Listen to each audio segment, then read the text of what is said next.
Hello and welcome to Middle East Matters, our weekly roundup with reports from across the region. Coming up in today's show, resistance may be punishable by death, but that isn't stopping the residents of Mosul in Iraq determined to overthrow their IS occupiers. Is the Dead Sea dying? We look at the changing face of the Dead Sea and what it means for local businesses who rely on tourism. And the show must go on with Mika and Jean-Michel Jarre determined to play at the Baalbek Festival. But first to Iraq, where residents of Mosul are increasingly rebelling against the Islamic State group.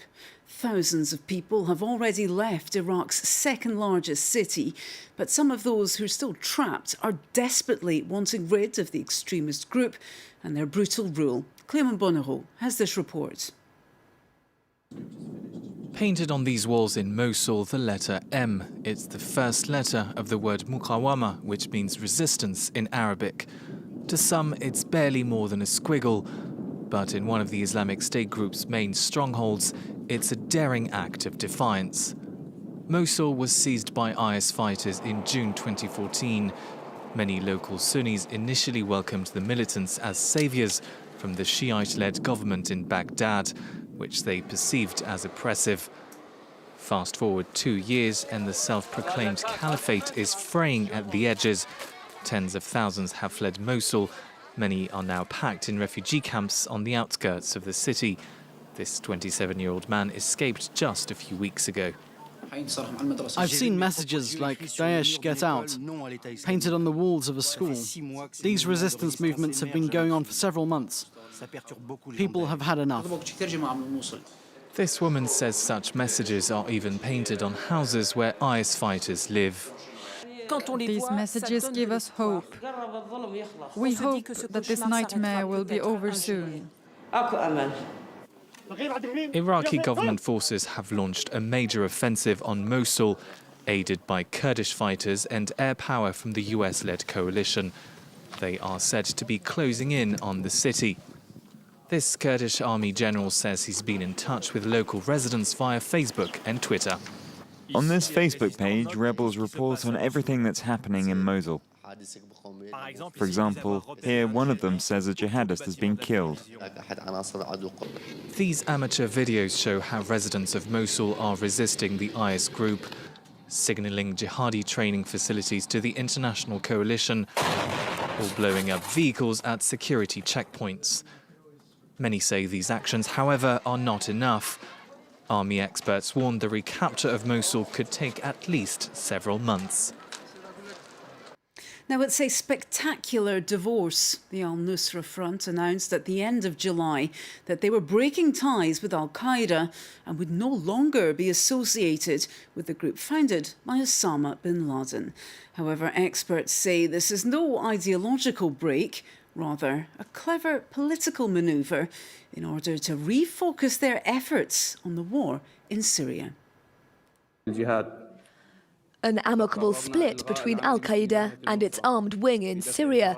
The leader of al-Nusra has announced that his fighters will be peeling themselves away from the cause of international jihad. Officially, the aim is to protect Syrians from airstrikes carried out by the international US-led coalition. Unofficially, it's about consolidating the group's power in the country, a fact reflected in al-Nusra's decision to rebrand. The group's new name, Jabhat Fatah al-Sham, translates roughly as the Front for the Conquest of Syria.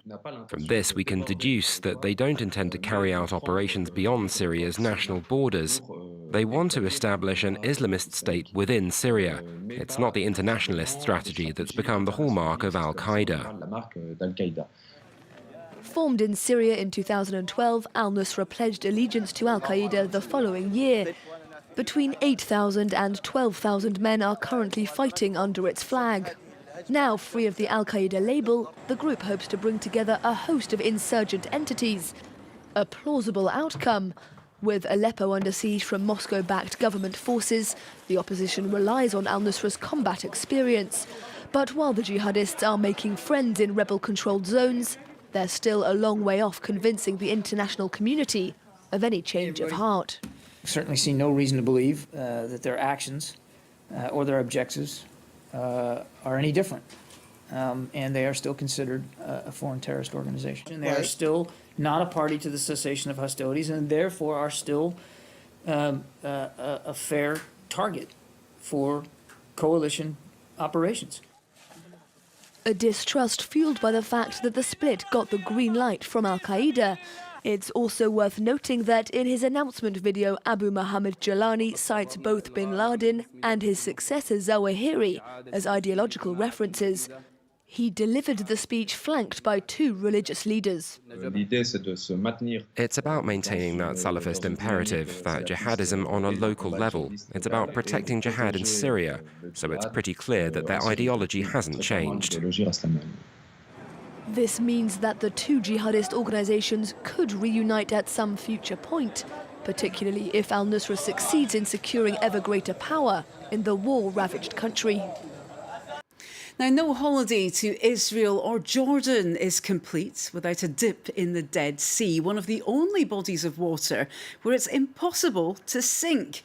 However, that Kodak moment is at risk as the Dead Sea is shrinking at an alarming rate, with the surface dropping by more than 1 metre every year. Well, Julia Seeger takes a look now at what the future holds for tourism in the region. It's one of the world's most breathtaking panorama, where the desert meets the Dead Sea.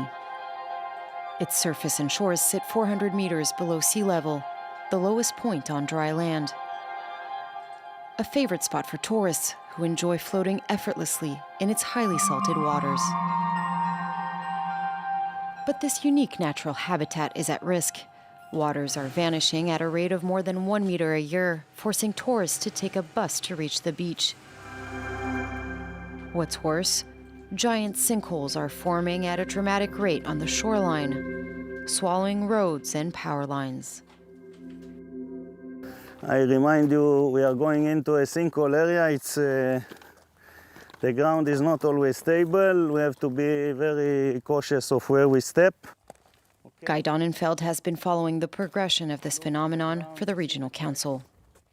You can see the cracking of the ground that indicates the forming of the sinkhole. This is one example of a very deep sinkhole. I think this is about 30 meters deep. A year ago, a popular campsite stood here. Maybe it looks okay, the ground, but wrong step, or maybe if we get too close, or sometimes even without any interference, the ground will simply collapse. The main reason the sea is shrinking is because its natural water sources, which flow south through the Jordan River Valley from Syria and Lebanon, have been diverted for farming and drinking water. A strategy that has affected Israel's tourist industry. €1 million was invested to open a beach here, but the project was never carried out for security reasons. Will your grandchildren or grandchildren be able to access the I am not going that far. I think that even my children will have difficulties in accessing the Dead Sea. If nothing is done, experts believe the shoreline will soon be completely closed off. Israel has started relocating its high-end hotels on a nearby artificial lake. But some would argue it's not quite as authentic and breathtaking as these natural beaches that have been rocked and shaped by the action of water and time. And we'll round up this edition with one of the region's most successful music festivals, which is continuing to pull in the crowds well into its 6th decade. The Baalbek Festival has played host to some of the biggest names in music, with Miles Davis, Ella Fitzgerald, Joan Baez and Fairuz all gracing the steps of the famed Roman temple. This year, however, the war in neighbouring Syria is raising concerns, but the musical talents are determined that the show must go on. As the sun goes down in Baalbek, these ruins light up with the electro-extravaganza of Jean-Michel Jarre. He's headlining the Baalbek Festival, where some 3,000 people gather at the Temple of Bacchus the god of wine and celebration. But in recent years, the festival has been in jeopardy, as just across these mountains is Syria. For the last 2 to 3 years, it's been a challenge, a real challenge, because it's true, we are 40 kilometers from the Syrian border, and there is always a reason to fear we may have to move. But every year we get more and more spectators, because we have made agreements with the Lebanese army and the security forces that really help us. It is they who have given us the green light. On this night, as with all 8 performances this summer, hundreds of soldiers and police are patrolling the festival. Just a month ago, 8 suicide bombers attacked a Christian town north of the venue. For organisers and producers, each concert is a victory. We do the concert, we have the dates, we start the promotion, and then something happens, like a bomb, or I don't know, anything, even something in Syria, and then people get scared. We're investing a lot of money and the insurance does not cover it. Finally, we must contact the ambassador and say, yes, please, try calling the artist or the company and convince them to come to Lebanon. That's not easy. Jean-Michel Jarre said it's important to keep the festival going. We can do concerts in Lebanon and should do concerts in Lebanon. At the Bataclan, it's the music that was also murdered. And the only answer to that, of course, is to increase dynamism and belief in order to continue to play at festivals and concerts. This summer, the Baalbek Festival hosts an estimated 19,000 people. Well, that's all for now. It's been great having you with us here on Middle East Matters. I'm Hala Mohyeddin. Stay with us here on France 24 for more world news coming up next.